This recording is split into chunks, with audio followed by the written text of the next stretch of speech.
بسم اللہ الرحمن الرحیم. السلام علیکم ناظرین, میں عاصم نقوی اور آپ کو ویلکم کرتے ہیں پروگرام کرنٹ افیئرز میں. آج ہماری بڑی خوش قسمتی ہے کہ آج ہمارے ساتھ اسٹوڈیوز میں موجود ہیں پروفیسر سید منتظر عباس نقوی صاحب فرام اسلام آباد. میں ان کا نہایت ہی مشکور ہوں کہ یہ ہمارے پاس آج تشریف لائے اور انہوں نے تھوڑا سا ٹائم ہمیں دیا. اولا TV USA پہ ہم یہ پروگرام آپ کی خدمت میں پیش کر رہے ہیں. پہلے ان کو ویلکم کرتے ہیں. السلام علیکم. وعلیکم السلام. بہت شکریہ آپ کا کہ آپ نے چند منٹ جو ہے ہمیں عنایت کیے اور ہم آپ سے بات چیت کر سکتے ہیں. میں حاضر ہوں جی. پروفیسر صاحب غالباً تقریباً 10 سال سے زیادہ کا عرصہ ہو چکا ہے. آپ سے کافی عرصے بعد ملاقات ہوئی اب, مگر وہ کہتے ہیں کہ ابھی بھی تشنگی باقی ہے کہ 5-6 روز کی ملاقات آپ کے ساتھ رہی اور آج جو ہے آپ روانہ ہو جائیں گے یہاں سے. اور انشاءاللہ نیکسٹ ٹائم جب آئیں گے پھر بھی ہم کوشش کریں گے پاکستان میں بھی آپ سے ملاقات کرنے کی. مگر آج کے پروگرام کا مقصد یہ ہے کہ بہت ساری باتیں جو ناظرین کو نہیں پتہ آپ کے بارے میں, مجالس اکثر لوگ سنتے ہیں, آپ اسپیچز دیتے ہیں, اکثر دنیا ساری میں جاتے ہیں, آسٹریلیا سے لے کے امریکہ تک اور پاکستان میں مختلف شہروں میں. تو میری کوشش یہ ہوتی ہے کہ جب بھی میرے پاس کوئی آپ جیسی شخصیت آئیں تو ہم ان سے وہ باتیں کریں جو عام لوگوں کو نہیں پتہ ہوتی. تو میں چاہوں گا کہ تھوڑا سا مختصر تعارف آپ پہلے خود اپنا کروائیں کہ آپ کی ابتدائی تعلیم کہاں پہ ہوئی, اس کے بعد کہاں سے ہوتے ہوئے آپ اسلام آباد تک پہنچے, پھر انشاءاللہ اس سے ہی کچھ سوال و جواب جو ہے آپ سے انشاءاللہ کرنے کی جسارت کروں گا. عاصم صاحب, پہلی بات تو یہ کہ جس کی حیثیت خطیب یا مقرر کی ہو اس کا تعارف اس کی تقریر ہوتی ہے. صحیح. جو کچھ وہ ممبر سے کہتا ہے جی وہی اس کی پروڈکشن ہے جی, اور اسی کے ذریعے سے اس کو جانا چاہیے. صحیح.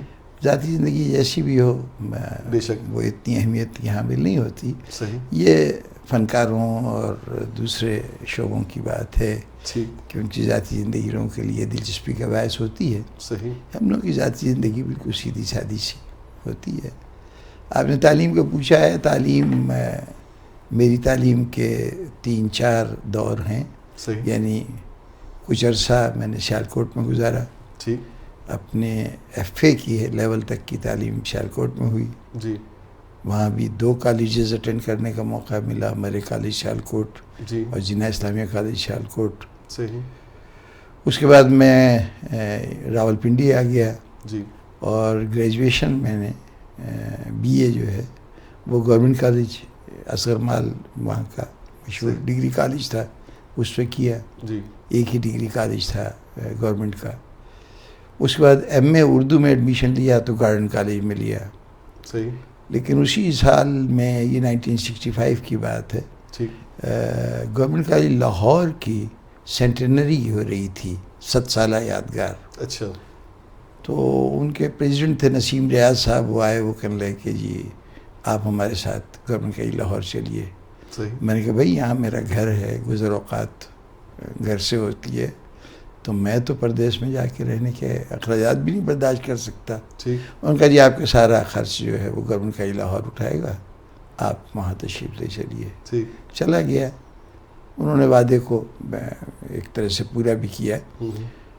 وہاں میں نے ایم اے اردو کیا گورنمنٹ کالج لاہور کے تھرو, اور انٹر کالج میں پڑھتا تھا. کچھ کلاسز وہاں ہوتی تھیں, کچھ گورنمنٹ کالج میں, لیکن کلاسز کم ہوتی تھیں. مجھے آل پاکستان ڈبیٹس میں جانے کے لیے بھیج دیا جاتا تھا. صحیح.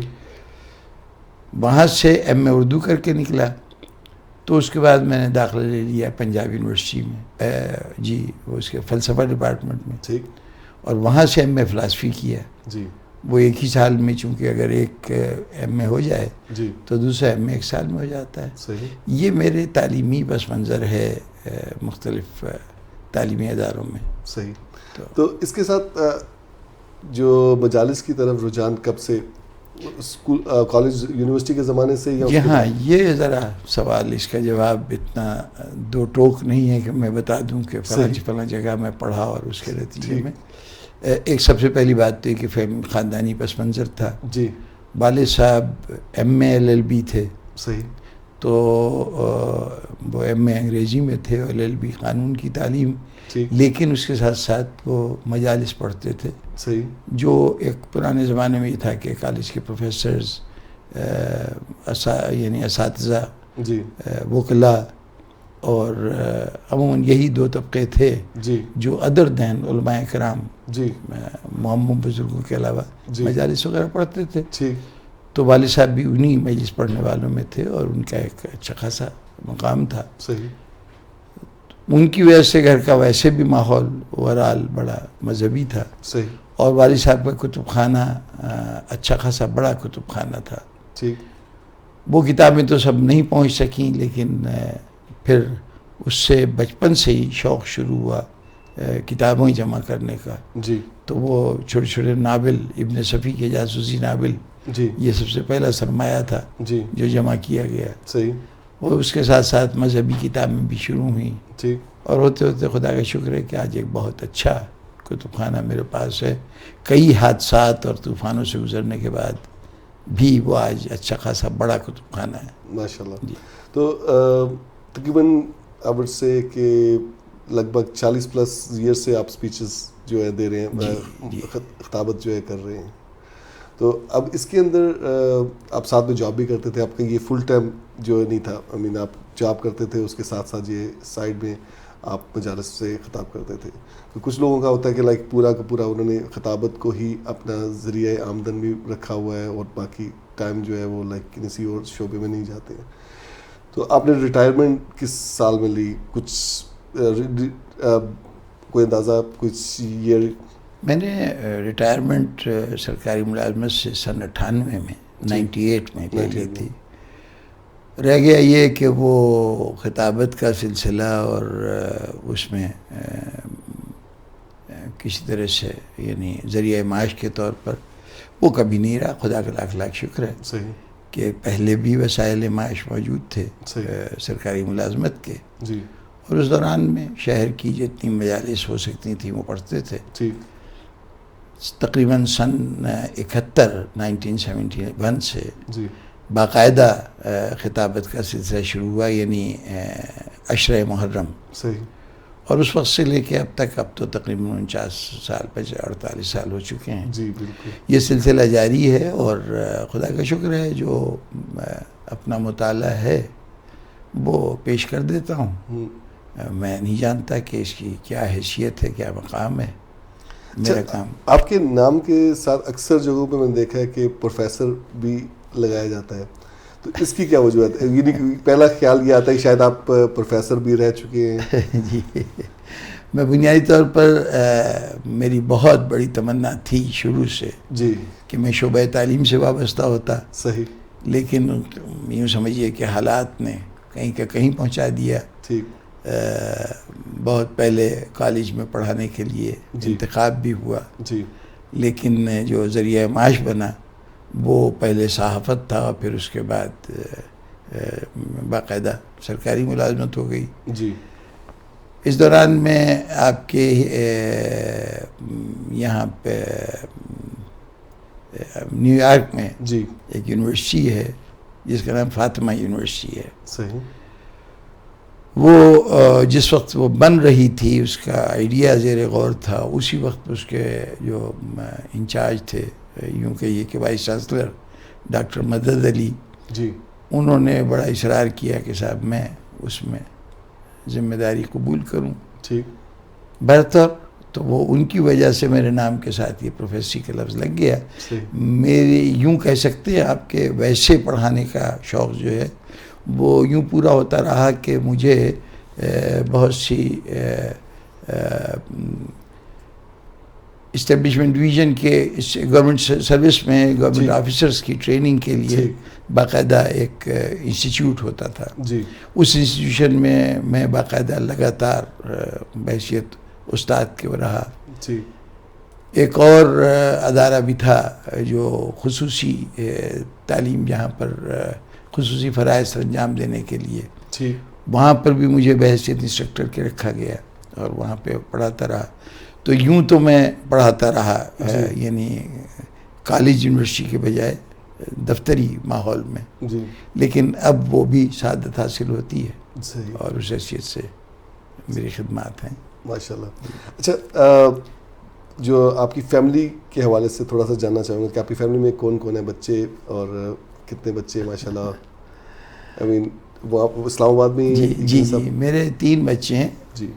ایک بیٹی اور 2 بیٹے. جی. بیٹی فائن آرٹس میں PhD ہے, ڈاکٹر ہے. اچھا ماشاء اللہ. بڑے صاحبزادے جو ہیں وہ بنیادی طور پر فائننس کے آدمی تھے. صحیح. CA کرتے کرتے پھر لا کرنے لگے. اچھا ماشاء اللہ. اور آج کل ہیومن ریسورسز میں وہ ان کی اسپیشلائزیشن ہے. صحیح. اور وہ اسی کیپیسٹی میں ابو ظہبی میں ایک ملٹی نیشنل کمپنی ہے. صحیح. اس میں وہ ایک ذمہ دارانہ عہدے پہ جاب کر رہے ہیں. ماشاء اللہ. چھوٹے صاحبزادے نے وہ ایک MS کیا پاکستان سے بحریہ یونیورسٹی سے. اچھا. دوسرا MS یہاں آپ کے یہاں آیووا یونیورسٹی سے کیا. اچھا. اس کے بعد پھر انہوں نے بزنس مینجمنٹ میں MS کیا, MSc کیا. اور اب وہ آج کل اہل و عیال کے باوجود اپنی بہن کے نقش قدم پہ چلتے ہوئے PhD کر رہے ہیں اور قائد اعظم یونیورسٹی میں باقاعدہ ریگولر اسٹوڈنٹ کے طور پہ وہ PhD ہو رہے ہیں. اچھا ماشاء اللہ. لیکن بنیادی طور پر وہ کمپیوٹر کے آدمی ہیں. صحیح. اور یہی ان کا ذریعہ معاش ہے. صحیح. جی ماشاء اللہ. اور وہ یعنی 2 بچے آپ کے اسلام آباد میں ہی رہتے ہیں؟ جی. اور ایک ابو ظہبی چلا گیا ہے, وہ بھی ریسنٹلی گیا ہے. ہاں کچھ ہی عرصے ہوئے ہیں. صحیح. اور مڈل ایسٹ میں تو قریب میں ہی ہے؟ جی بالکل قریب ہے. ابھی یہ سب کی سب یہاں پر گئے ہوئے تھے مشی میں حصہ لینے. واک جو ہے قبلہ محلہ کی, پچھلے سال بھی سب کوئی تھے, اس سے پچھلے سال میں بھی موجود تھا. جی. اور وہ چھوٹے صاحبزادے بھی تھے. غرض ہم لوگوں کا یہ شغل جاری رہتا ہے. ٹھیک. پروفیسر صاحب ایک جو میں آپ سے ایک اور چیز کے بارے میں بات کرنا چاہتا ہوں. ایک پروجیکٹ جو مجھے پہلی دفعہ جب سے آپ سے ملاقات ہوئی تھی تو آپ نے اس وقت ذکر کیا تھا, اور اب ماشاء اللہ وہ مجھے پتہ چلا آپ ہی سے کمپلیٹ ہو چکا ہے, مسجد و امام بارگاہ باب العلم اسلام آباد میں. جی تھوڑا سا اس کے بارے میں بتائیے کہ وہ پروجیکٹ کس طرح سے شروع ہوا. میں کیونکہ وہ اتنی دلچسپ وہ صورتحال جو میں نے آپ سے سنی, میں چاہتا ہوں کہ ہمارے ناظرین تک بھی پہنچے. اور ناظرین میں کنٹرول روم سے ریکویسٹ کروں گا اگر اس کی تصویر ہمارے پاس ہے اگر وہ دکھا سکیں. یہ آپ دیکھ سکتے ہیں لیفٹ سائڈ پہ جو ہے مسجد امام بارگاہ باب العلم. تو پروفیسر صاحب تھوڑا سا اس کے بارے میں بتائیں ہمیں. جناب یہ ہمارے یہاں اسلام آباد میں جو ماسٹر پلان ہے جی اس کے اعتبار سے یہ اپرووڈ وہ ہے کہ ہر سیکٹر میں جی بلکہ ہر سب سیکٹر میں ایک شیعہ مسجد بھی ہوگی. صحیح. لیکن یہ ایک شیعہ مسجد پورے سیکٹر میں بنانا بھی اچھا خاصا ایک مشکل مرحلہ ہوتا ہے. یہی ہوا کہ یہ I8 سیکٹر پورا جی یہ جب تعمیر ہوا جی تو اس میں یہ سرکاری ملازمین کے لیے بنا تھا. ٹھیک. اسی حیثیت سے مجھے بھی مکان کی جگہ ملی اور میں نے وہاں پہ مکان بنا لیا. جی. اب جو مومنین تھے وہ جمع ہوتے تھے کسی کے گھر میں وہ حدیث قصہ اور کسی سلسلہ. جی. یہ 94 میں مکان بنا تھا. صحیح. 2000 میں سن 2000 میں ایک میٹنگ میں ہم لوگوں نے فیصلہ کیا کہ یہاں ہم کوئی مسجد کی جگہ لیتے ہیں. جی. بس پھر اسٹرگل شروع ہوئی ہوتے ہوتے 2004 میں جی ہمیں ایک پلاٹ ملا, لیکن وہ ایک گلی کے اندر تھا. صحیح. اور وہ اس کے ساتھ ہی سامنے ایک مسجد تھی جس کے لوگوں نے بغیر قانونی اجازت کے وہاں پہ مسجد بنا رکھی تھی. ٹھیک. اور وہ لوگ تھے کہ جو آپ کے یہاں سپاہی صحابہ کے نام سے جانے جاتے ہیں. صحیح. اس کے حضرات تھے. صحیح. جیسے ہی ہم نے اس پلاٹ پہ کام شروع کیا انہوں نے ہنگامہ کھڑا کر دیا اور کہ یہ تو نہیں ہو سکتا. ہمیں بھی اس جگہ پر مسجد بنانے میں ذرا سی ہچکچاہٹ تھی. صحیح. کیونکہ بند گلی تھی, یعنی اس کے اندر اگر ہم بناتے جی تو سب سے بڑا مسئلہ ہوتا کہ مجلس ماتم ہوتا تو پارکنگ کا ایشو کھڑا ہوتا. ٹھیک. ارد گرد کے جو رہنے والے ہیں وہ بھی پریشان ہوتے. جی. تو اس ہنگامے میں ہوا یہ کہ ہم پہ دباؤ ڈالا گیا کہ آپ یہ پلاٹ چھوڑ دیں, آپ کو ہم سبسٹیٹیوٹ پلاٹ دے دیں گے. ٹھیک. ہم پہلے سے چاہتے تھے, ہم نے کہا جی ٹھیک ہے منظور ہے. لیکن جناب وہ سبسٹیٹیوٹ پلاٹ میں یہ ہوا کہ وہ پہلا پلاٹ بھی الاٹ اس وقت ہوا تھا کہ جب ہم نے ایک قومی اسمبلی کے ممبر کی وہ مدد حاصل کی جی اور ان کے دباؤ کے بعد وہ الاٹ ہوا. صحیح. حالانکہ ہم وہاں پہ 4 مساجد کا اختیار رکھتے ہیں ٹھیک ماسٹر پلان کے تحت. جی. دوسری مجلسیں کوئی 26 کی تعداد میں دوسری مجلسیں مسجدیں موجود تھیں. ٹھیک. ہمیں پلاٹ نہیں مل رہا تھا. ٹھیک. پھر اسٹرگل شروع ہوئی اور اتفاق سے خدا مغفرت کرے عباس کمیلی صاحب سینیٹر ہو گئے ہمارے خطیب اور عالم جو تھے. تو وہ اسلام آباد آئے تو ان سے بات چیت کی گئی, انہوں نے کافی مدد کی, انہوں نے پریشرائز کیا, اسمبلی میں کویشچن ریز کیا, اور ایک یوں ہنگامہ آرائی کے بعد جا کے پلاٹ ملا. اب جب پلاٹ ملا تو ہم نے کوشش کی کہ وہاں پر مسجد کی تعمیر سے پہلے ہم خاموشی سے وہاں پر جگہ وغیرہ ہموار کر لیں. پلاٹ ملا ایک نالے کے اندر, بہت زیادہ ڈپریشن تھی, مین روڈ سے تقریباً 23 فیٹ ڈیپتھ میں جا کے وہ پلاٹ وہاں سے شروع ہوتا تھا اور سڑک تک آتا تھا. ذہن میں ایک نقشہ سا بنا. ہم نے پہلا تو کام یہ کیا کہ اس پلاٹ کے لیے ہم نے کہا کہ ایک عارضی مسجد بنا لیتے ہیں. تو فائبر کی ایک مسجد تیار کر کے فریم وغیرہ سب یہ اپنے ایک بانی ارکان میں شیخ صاحب کے گھر کے اوپر اسٹور کر دیا گیا. جس تاریخ کو ہم نے ارادہ یہ تھا کہ کل ہم یہاں پہ نماز شروع کرائیں گے, اس دن صبح کو وہاں پلاٹ وغیرہ ہموار کیا گیا, اور وہاں وہ ٹریکٹر لگے, پلاٹ ہموار ہونے لگا. وہ لوگ جو پچھلی مسجد کے قیام کے دوران ہنگامہ بنے تھے ان کے حضرات ہمیں نظر آئے کہ وہ چکر لگا رہے ہیں. ہم نے جا کے پولیس کو انفارم کیا کہ بھئی یہ سچویشن پہلے ہوئی تھی, اب کی وہ نہیں ہونی چاہیے. ان کا کوئی بات نہیں, ہم انتظام کر دیتے ہیں. ایک پولیس آفیسر کو ڈپیوٹ کر دیا گیا. وہاں سے میں پلٹ کے آیا تو وہاں پر وہ کچھ مولوی صاحبان کھڑے ہوئے اور وہ تقریر کر رہے ہیں کہ یہ مسجد نہیں بن سکتی, کیوں بن رہی ہے, وہ ہماری مسجد اتنے عرصے سے نہیں بنی, یہ کیسے بن سکتی ہے. خیر وہ ان سے تھوڑی سی تلخ کلامی ہوئی اور میں نے ان کو وہاں پلاٹ سے باہر نکال دیا. یعنی وہاں تھوڑی بہت فزیکل ٹریٹمنٹ کی ضرورت پیش آئی. اور اس کے ساتھ ہی پولیس کو انفارم کیا. اب وہ سارے پہنچ گئے اور پھر وہی کہانی شروع ہو گئی, ایک دن ٹھہر جائیے, ہم دوبارہ آپ کو دوسرا وہ ہم ان کا بندوبست کر دیں گے, لیکن 1-2 دن ٹھہر جائیے آپ ذرا. میں نے کہا جی اب ہم نہیں ٹھہریں گے, ہم تو اپنا کام کریں گے. اب وہ بیٹھے ہوئے پولیس اسٹیشن پر مذاکرات چل رہے ہیں. ادھر میں نے لڑکوں کو ہدایت کی, وہیں سے فون کیا کہ بھئی وہ فلاں مسجد میں جاؤ اور وہاں سے کوئی مؤذن لے آؤ, وہ آ کے اذان دینا شروع کر دے, اور اس کے بعد پیش نماز. ہمارا ابھی تو کچھ بھی نہیں تھا.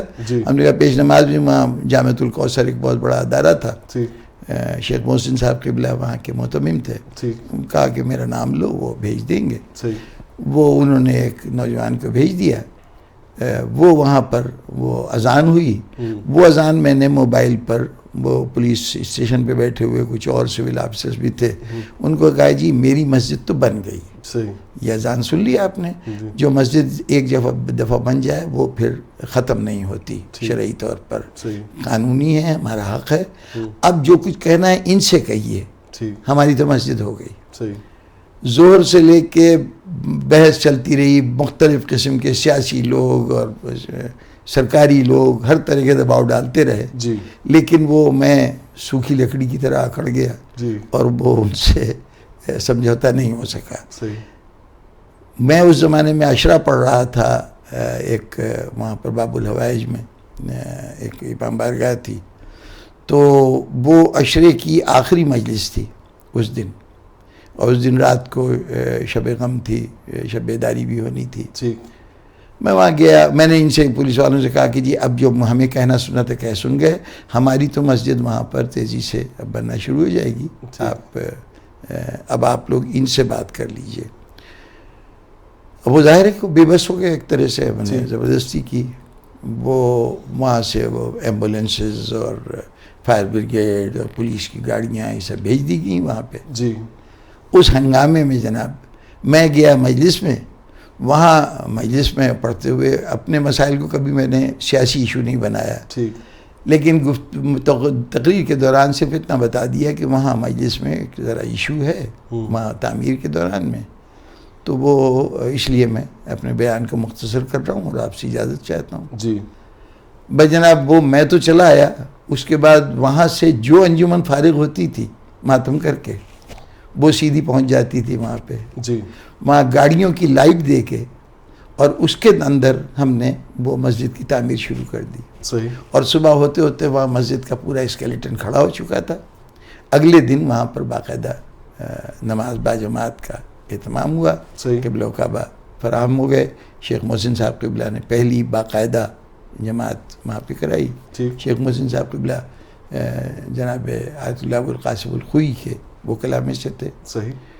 یہ فروری 2006 کی بات ہے، فروری کا واقعہ ہے. اس کے بعد سے بس پھر تھوڑے دن اس کا وہ ہوتا رہا کہ ہم زمین وغیرہ ٹھیک کر لیں. اگست سے تعمیری عمل شروع ہو گیا. ٹھیک.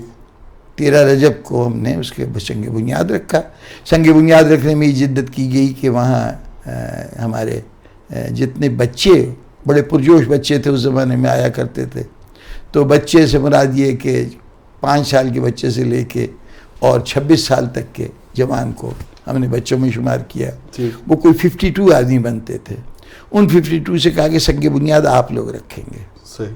اور یہ وعدہ کیا کہ جب مسجد بن جائے گی تو آپ سب کا نام جو ہے وہ ہم دیوار پہ کندہ کرائیں گے. جی میں نے وہ دیکھا بھی ہے ایک ویڈیو کے اندر. جی ہاں، وہ آج خدا کے فضل سے ان کے نام وہاں پہ لکھے ہوئے ہیں. جی. وہ 52 افراد کے. یہ واحد نام ہیں جو اس مسجد کے اندر درج ہیں.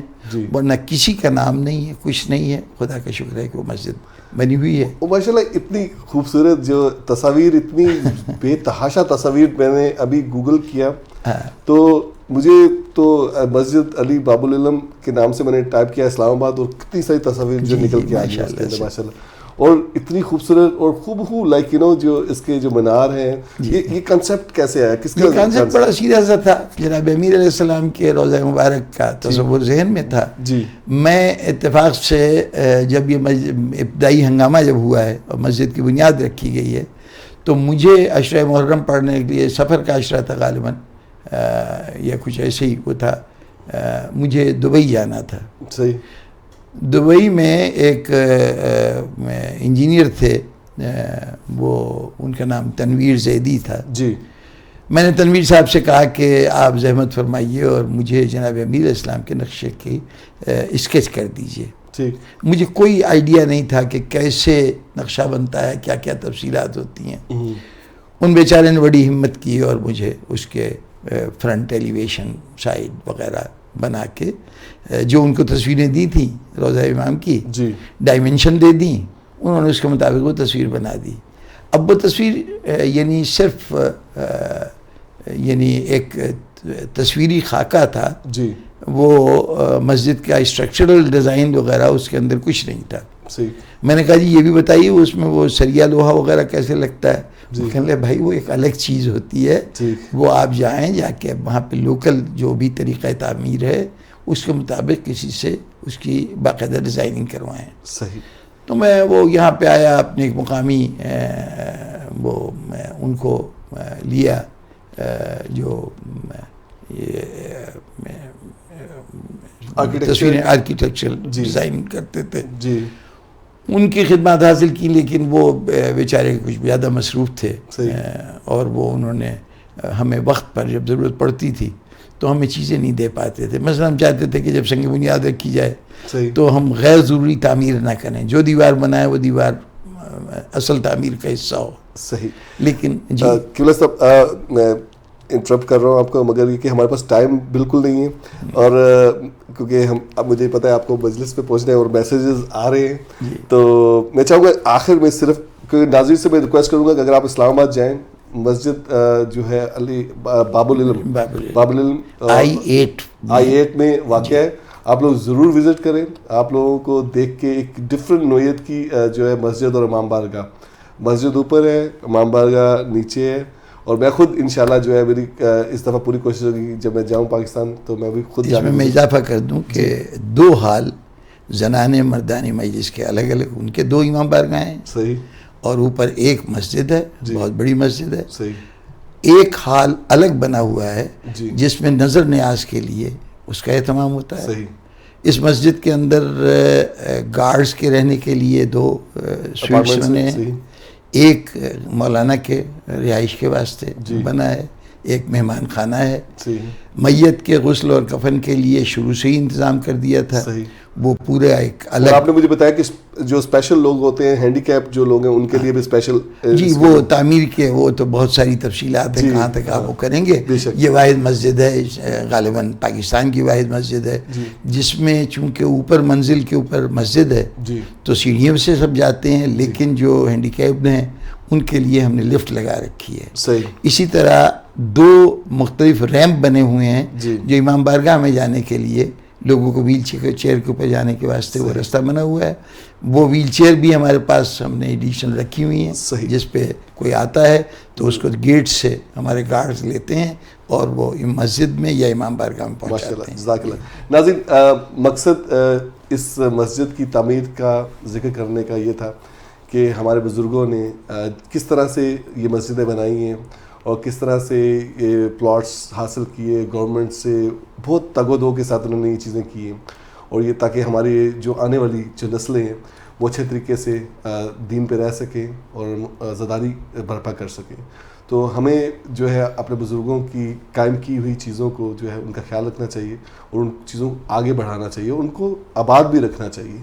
اور ایٹ دی اینڈ کوئکلی اگر آپ نارتھ امریکہ کے مومنین اور مومنات کو اگر کوئی میسیج دینا چاہیں کہ anything you like to say. میں میسیج دینے کے اس لیے وہ نہیں ہوں کہ ہر علاقے کی اپنی ضروریات ہیں, بالکل اس کے مطابق عمل کیا جاتا ہے. جی. سب سے بڑی ضرورت جو ہماری قوم کو پوری دنیا میں ہر جگہ ہے وہ باہمی اتحاد کی ضرورت ہے. صحیح. اور اپنے مراکز کو آباد رکھنے کی ضرورت ہے. صحیح. اگر ہم مراکز سے وابستہ بھی رہیں اور آپس میں متحد رہیں, اس سے کوئی فرق نہیں پڑتا کہ کتنی امام بارگاہیں ہیں, کتنی مسجد ہیں. خدا ان مسجدوں اور امام بارگاہوں میں اور اضافہ کرے. لیکن یہ کہ ان میں آپس میں نہ تو ان میں اختلاف ہونا چاہیے نہ ان میں آنے والوں میں اختلاف ہونا چاہیے. کم از کم ہمارا دین کی بنیاد پر اختلاف نہیں, ذاتی جھگڑے ہو سکتے ہیں, وہ بھی اگر آپس میں بیٹھ کے بات چیت کر لی جائے تو مسئلہ حل ہو سکتا ہے. دینی موضوعات کے اوپر ملت کو تقسیم نہیں ہونا چاہیے, اس لیے کہ آج کے دور میں ہمارا سب سے بڑا ہتھیار یا اسلحہ جس سے ہم جنگ کر سکتے ہیں وہ ہمارا اتحاد ہے. بہت شکریہ پروفیسر صاحب کا کہ آپ نے ہمیں ٹائم دیا. ناظرین, اسی کے ساتھ میں آپ سے اجازت چاہوں گا. نیکسٹ ویک دوبارہ آپ کی خدمت میں حاضر ہوں گے. تب تک کے لیے اللہ حافظ.